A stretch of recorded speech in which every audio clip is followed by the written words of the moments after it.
language and food is the base of every culture, and we pretty much lost it. It's coming back fast. I mean, it's everywhere that you look, Indigenous cooking's going on.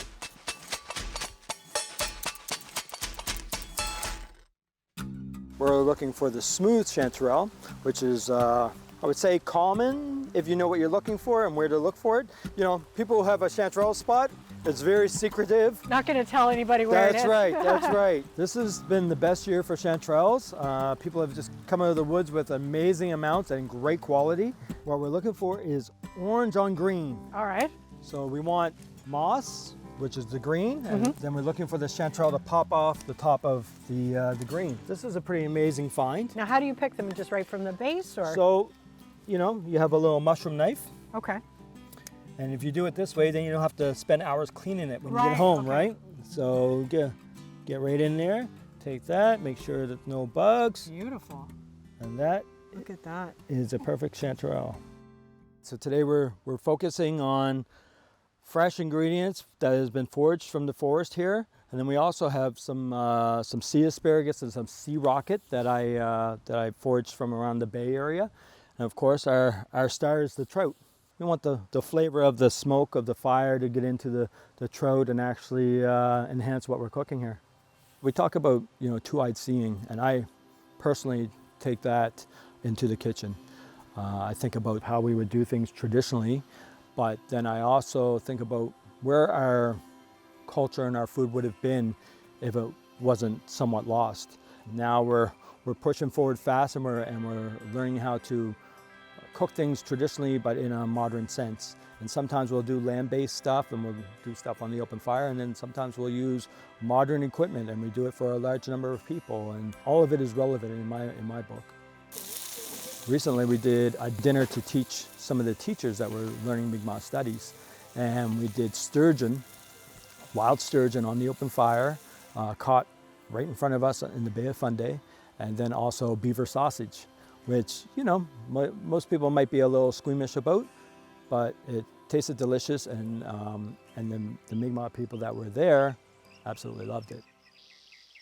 When we talk about, you know, residential schools and of course reserves, when we lost the land that we were traditionally living on, then of course we lost where we would harvest, and that would be when we lost a lot of our culture. But if you think about residential schools and communities when there's no young ones around, no one to teach, no one to pass anything on to, you know, and you weren't allowed to, you know, so that's when, you know, the culture and knowledge had been lost. When did you see the tide turn back?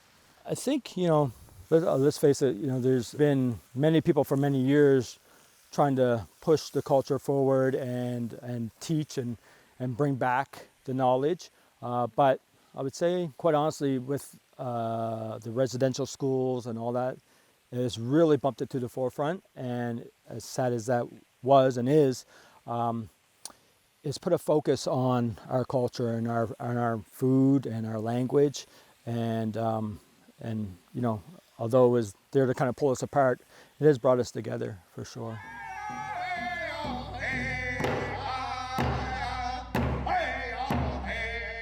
Now, you did some cooking at the North American Indigenous Games. What was that like, watching people taste Indigenous food? It was fantastic in a way that, you know, we had maple and salmon, which people are not intimidated by, and then we had other ingredients that they were like, oh, this is Indigenous. I've heard of this before, but I didn't know. Take some, try it out. And then some other things that they had never heard of before that we could kind of teach them a little bit about sunchokes and sumac and different things like that. And of course, you know, lobster's always a big hit. And yeah, it was great. It went over very well. It wasn't just for the people visiting, but also the athletes got to experience it from here, but also from, you know, the Indigenous Games. They came from California, from everywhere, right? So it was pretty amazing.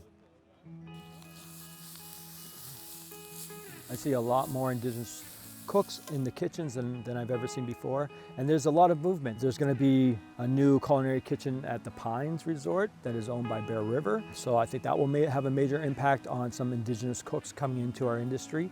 And what I've seen in the past is that Indigenous cooks come in and they have the respect of the animal and the land and everything else. But they also have this great artistic ability to put things on the plate and to look at things a little bit differently than, say, some of the other staffs. Okay, now we get to enjoy the fruits of your labor. Where do you start with this? For me, I want to get a little bit of everything, right? So I'm going to take a little bit of the fish, a little bit of mushroom, a little bit of the sea asparagus, and I'm going to put it on some of the bannock. Ah, so make a little fish sandwich. That's right. Okay, I will follow your lead. All right, let's rip a piece of this off. You've got the maple syrup inside Yeah, I here. got a little maple syrup inside. All right. I'm going to get some of the skin, yeah, some of that flavor in there. All right. I think I put a lot in this sandwich, but that's okay. I'm going to use my fingers. Yeah, why not? Yeah. Yeah. All right, cheers. Cheers.